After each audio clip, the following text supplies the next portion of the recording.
Vaccine کی تقسیم کا معاملہ، امیر اور غریب ممالک میں واضح تفریق۔ ایک رپورٹ۔ کورونا ویکسین کی تقسیم کے دوران امیر اور غریب ممالک کے درمیان واضح فرق دکھائی دے رہا ہے۔ امریکہ، برطانیہ اور کینیڈا ویکسین کی اس دوڑ میں سب سے آگے ہیں، تاہم غریب ممالک کو ویکسین کے حصول کے لیے طویل راستہ طے کرنا ہوگا۔ کوویکس نامی پیش رفت اس لیے شروع کی گئی تھی کہ کووڈ کے خلاف ٹیکے کی پوری دنیا میں رسائی کو یقینی بنایا جا سکے۔ تاہم ویکسین کی محض 2 ارب خوراکیں آئندہ سال خریدنے کے لیے دستیاب ہو سکتی ہیں۔ مزید برآں ویکسین کی ترسیل کے حوالے سے اب تک کسی حتمی سودے کی توثیق نہیں ہوئی ہے اور غریب ممالک کے پاس اس کے لیے مالی وسائل کی کمی پائی جاتی ہے۔ کورونا سے جہاں دنیا بھر میں 1.6 ملین سے زائد انسان فوت ہو چکے ہیں،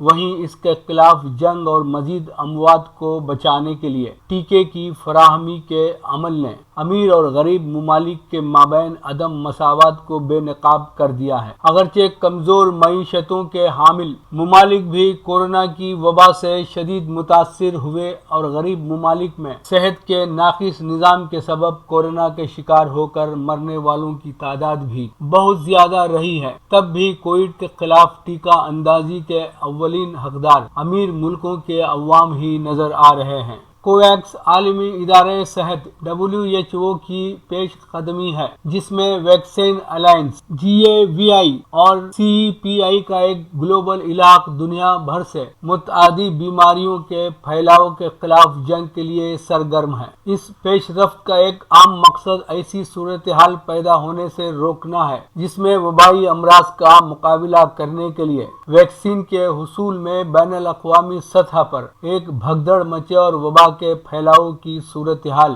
مزید خراب ہو جائے، کیونکہ اس صورتحال میں عدم مساوات کو مزید تقویت ملے گی۔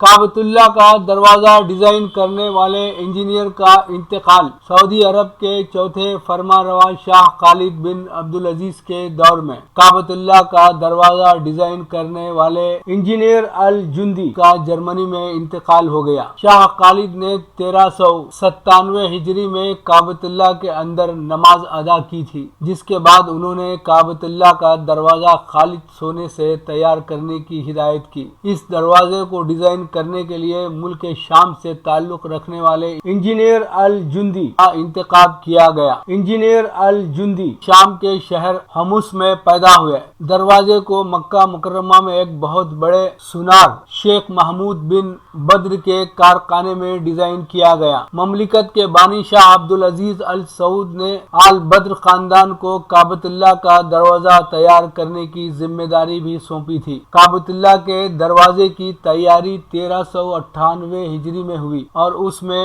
280 کلو گرام خالص سونا استعمال کیا گیا۔ انجینئر الجندی کا نام کعبۃ اللہ کے دروازے پر لکھا گیا کیونکہ انہوں نے اسے ڈیزائن کیا۔ سعودی عرب کی خواہش تھی کہ کعبۃ اللہ کے دروازے کو کوئی مسلمان شخصیت ڈیزائن کرے۔ تاریخ کے محقق منصور الاصاف نے بتایا کہ دروازے کو انجینئر الجندی نے ڈیزائن کیا۔ دروازے پر نقش و نگار شیخ عبد الرحیم البخاری نے بنائے۔ دروازے کی بلندی 3 میٹر اور چوڑائی 2 میٹر ہے۔ یہ نصف میٹر کے قریب گہرا ہے۔ دروازہ 2 کواڑوں پر مشتمل ہے۔ دروازے کا فریم میکا مونگ لکڑی سے بنا ہوا ہے جو تھائی لینڈ میں تیار ہوتی ہے۔ یہ دنیا بھر میں مہنگی ترین لکڑی ہے۔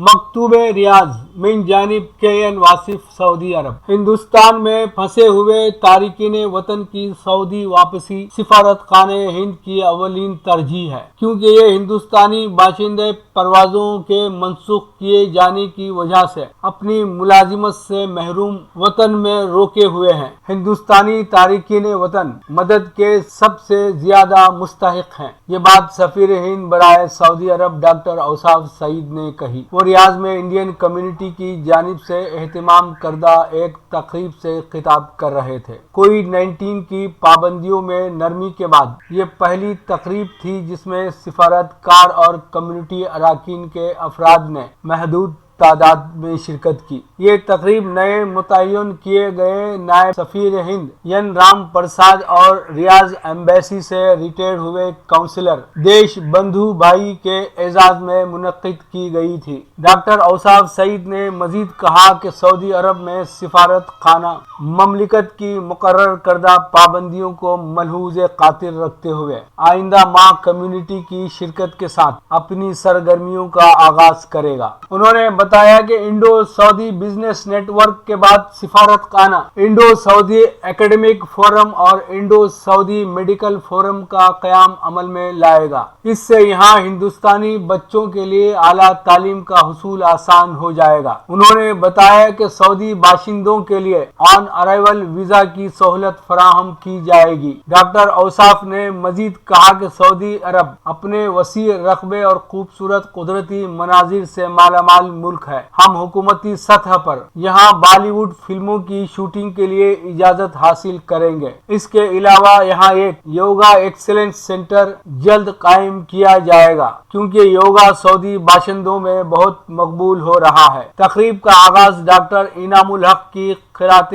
کلام پاک سے ہوا۔ ناظم تقریب تقی الدین میر کے ابتدائی کلمات کے بعد اسٹیئرنگ کمیٹی کے صدر محمد زیغم خان نے خطبہ استقبالیہ پیش کیا۔ انہوں نے نئے نائب سفیر رام پرساد کے لیے نیک خواہشات کا اظہار کیا اور وداعی لینے والے سفارتکار دیش بندھو بھائی کو منظوم خراج پیش کیا۔ اس موقع پر صدر انڈین ریسرچرز اینڈ سائنٹسٹ ایسوسی ایشن ڈاکٹر مصباح العارفین نے بھی مخاطب کیا۔ دیش بندھو بھائی نے حاضرین کو مخاطب کرتے ہوئے کہا کہ وہ مختلف حیثیتوں میں 3 مرتبہ سعودی عرب میں خدمات انجام دے چکے ہیں۔ وہ یہاں کی انڈین کمیونٹی کو اپنے افراد خاندان کی طرح سمجھتے ہیں۔ انہوں نے سماجی تنظیموں اور سماجی کارکنان کی بہت ستائش کی۔ نائب سفیر این رام پرساد نے کمیونٹی کو یقین دلایا کہ وہ ایمبیسی سے صرف ایک انگلی کی جنبش کی دوری پر ہیں۔ کمیونٹی اپنے ہر مسئلے اور مشکل کو ایمبیسی کے ساتھ بانٹ سکتی ہے۔ اس موقع پر کووڈ-19 کے دوران کمیونٹی کی خدمات انجام دینے والے سماجی کارکنان کو سفیر ہند کے ہاتھوں یادگاری مومنٹوز پیش کیے گئے۔ ستائشی مومنٹوز حاصل کرنے والوں میں کے شہاب محمد، عبد الجبار، نیاز احمد، سنتوش شیٹی، ڈاکٹر انعام الحق اعظمی، احمد امتیاز، پی منیب اور غلام محمد خان شامل ہیں۔ ان کے علاوہ کمیونٹی کی جانب سے سفیر ہند ڈاکٹر اوصاف سعید اور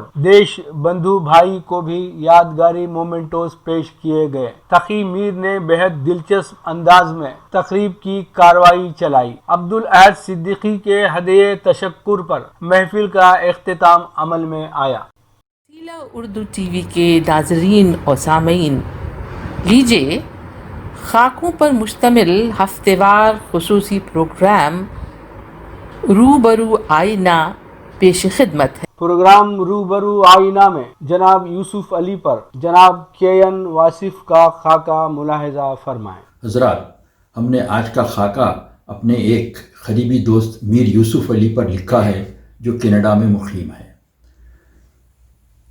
خاکے کا عنوان ہے جو مڑ کے دیکھا تو اے میر پھر شباب نہ تھا۔ مضمون کی سرخی بنایا گیا یہ مصرع میر کا ضرور ہے مگر اس میر کا نہیں جس کے معتقد حضرت غالب تھے، بلکہ یہ عصر حاضر کے ایک میر ہیں جو میر کے معتقد اور غالب کے طرفدار ہیں۔ آپ پوچھیں گے کہ یہ عصر حاضر کے میر کون ہیں، تو عرض ہے کہ یہ میر یوسف علی میر ہیں۔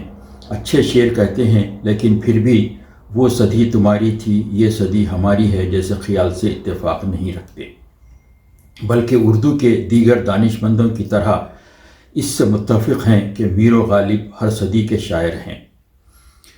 یوسف علی نے کچھ عرصہ قبل کینیڈا کی شہریت حاصل کی اور اب وہ اپنے اہل و عیال کے ساتھ کینیڈا میں مقیم ہیں، مگر یوسف کے کینیڈا کے قیام کو حال فی الحال کی بات کہا جا سکتا ہے، کیونکہ یوسف نے کون جائے ذوق اب دلی کی گلیاں چھوڑ کر، جیسے خیال سے اتفاق نہ کرتے ہوئے کوئی 45 سال قبل حیدرآباد کی گلیوں کو خیرباد کہہ کر ایران کی راہ لی تھی۔ حضرات، آپ جانتے ہیں کہ 1970 کی دہائی میں ایک وبا کی صورت میں ہندوستان سے نوجوان خلیجی ممالک کے نقل مکانی کا سلسلہ شروع ہوا تھا۔ اس دور میں یوسف نے بھی نقل مکانی کی ٹھانی۔ جیسے دلی کے حالات ابتر ہوئے تو حضرت میر نے لکھنؤ کا رخ کیا تھا، تو ہمارے میر یوسف نے ایران کا قصد کیا۔ حالانکہ ان دنوں ہندوستان میں آج کی طرح غیر یقینی حالات اور افراتفری کا ماحول نہیں تھا، مگر نوجوان اپنی معیشت میں سدھار کی خاطر ملک چھوڑ رہے تھے۔ دیگر نوجوانوں کی طرح یوسف علی نے بھی اپنی معیشت کو مزید بہتر بنانے کے لیے وطن چھوڑا۔ یہ بات 1975 کی ہے۔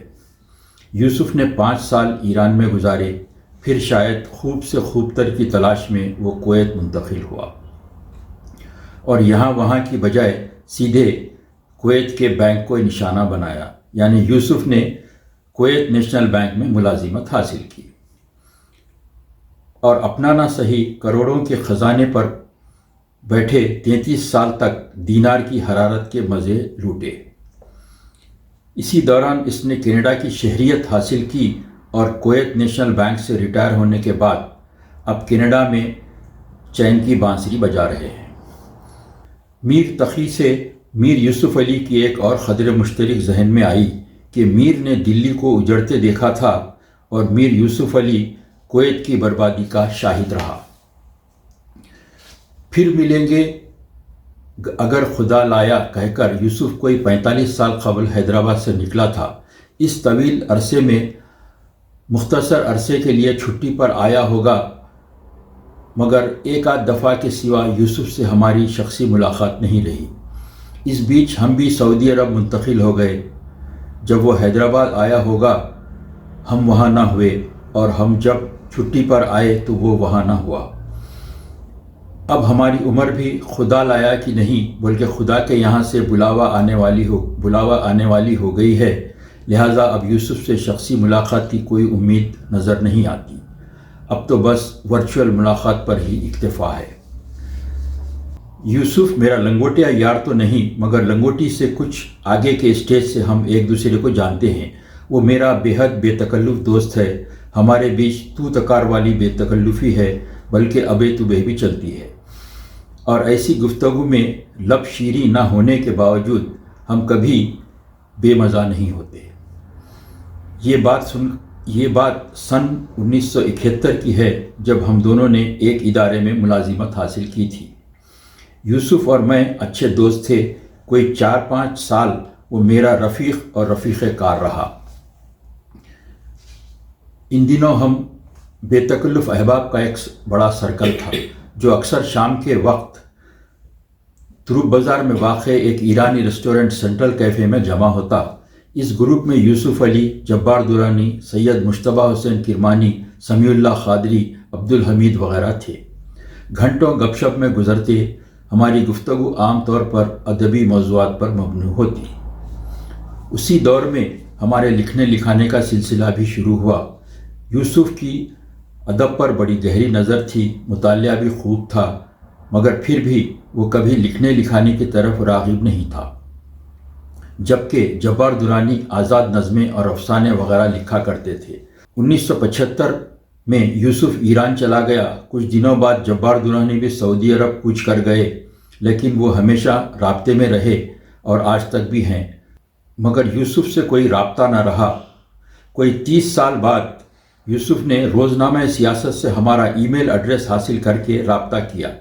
ویسے وہ اس عرصے میں ہماری تحریریں سیاست میں مسلسل پڑھتا رہتا تھا، مگر رابطے میں بہت بعد میں آیا۔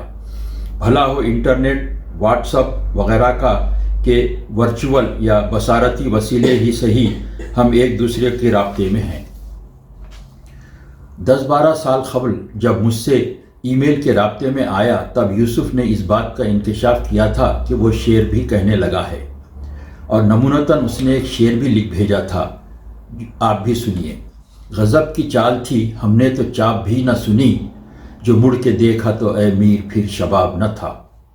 یوسف کے اس شعر نے مجھے بے حد متاثر کیا۔ یوسف علی کے شعری سفر کا آغاز خیام کویت کے دوران ہوا، گو کہ اس کا مزاج ہمیشہ سے شاعرانہ تھا۔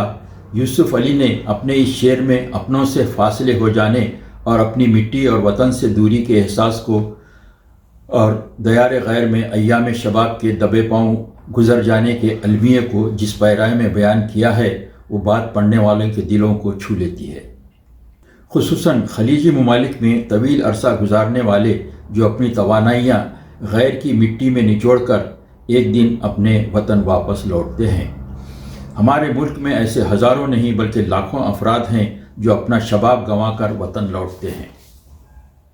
خیر، بات شروع ہوئی تھی ایک پراثر شعر اور اس کے خالق کے تعارف سے اور جا پہنچی NRI کے مسائل پر۔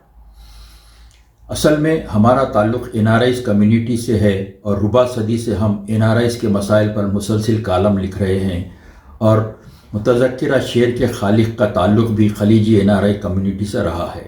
خلیجی ممالک کے ادباء و شعراء کی تخلیقات میں غیر ارادی طور پر NRI کے مسائل در آتے ہیں، یہ ایک فطری بات ہے۔ یوسف کی شاعری میں بھی غریب الوطنی کا احساس نظر آتا ہے، مگر یوسف نے بہت کم غزلیں کہیں۔ شاعری کے آغاز کے کچھ عرصے بعد اس کا میلان طبیعت نعت، منقبت اور مرثیہ گوئی کی طرف ہو گیا، شاید اس لیے کہ یوسف نے میر تقی کی طرح خشخہ کھینچا نہ دیر میں بیٹھا، وہ تو ایک مرد مومن اور باعمل بندے خدا ہے۔ حضرات، میر تقی میر کو خدائے سخن کہا جاتا ہے اور اس میں کوئی دو رائے بھی نہیں۔ تو پھر آپ سوچ رہے ہوں گے کہ ہم بار بار یوسف میر اور تقی میر میں قدر مشترک کیوں تلاش کر رہے ہیں؟ آپ کو تجربہ ہے کہ آج کل بڑے بڑے قائدین عوام کو بڑے خواب دکھاتے ہیں اور جب انہیں پورا نہ کرنے کی شکایت ہوتی ہے تو کہہ دیتے ہیں کہ وہ تو محض ایک جملہ تھا۔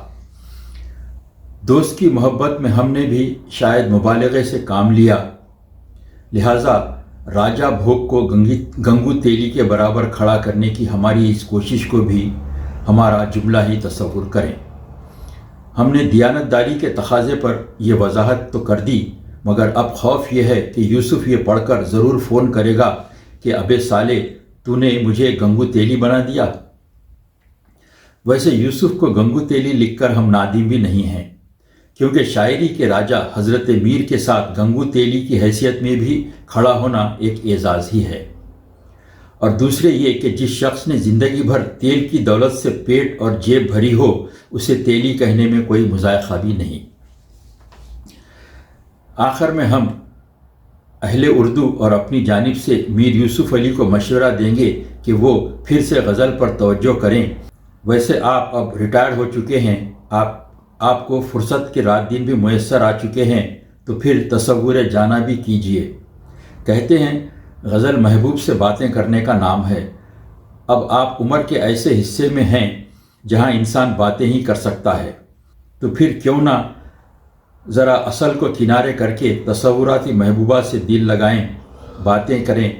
دوسرے یہ کہ آپ نے ایران اور کویت میں ایک طویل عرصہ گزارا ہے، اردو میں تو آپ طاق تھے ہی، اس پر فارسی اور عربی زبان پر بھی عبور حاصل کر لیا ہوگا۔ اس طرح الفاظ تو آپ کے آگے ہاتھ بندھے کھڑے ہوتے ہوں گے، انہیں اٹھائیے اور غزل کے کینوس پر سجا دیجئے تاکہ غزل کے ساتھ سلسلہ دلداری چلتا رہے، اور کہیے دل ڈھونڈتا ہے پھر وہی فرصت کے رات دن، بیٹھے رہیں تصور جانا کیے ہوئے۔ شکریہ۔ محترمہ عابدہ کا مسابقہ دیا گیا تھا، پاک رہنا خود چل کے گھر گھر کربلا۔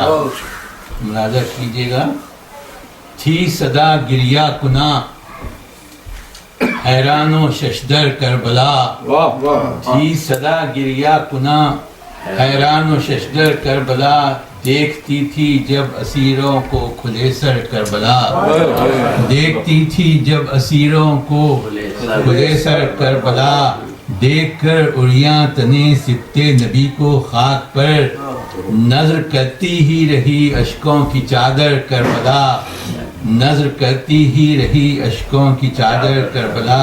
مضمون ملاحظہ کیجیے گا، بعد قتل ابن زہرا ہو گئی خانہ بدوش، بعد قتل ابن زہرا ہو گئی خانہ بدوش، پا برہنہ آ گئی خود چل کے گھر گھر کربلا۔ ملاحظہ کیجیے گا، قاسم و اون و محمد، اکبر و اصغر حسین، ہے چمن زار محمد سے معطر کربلا۔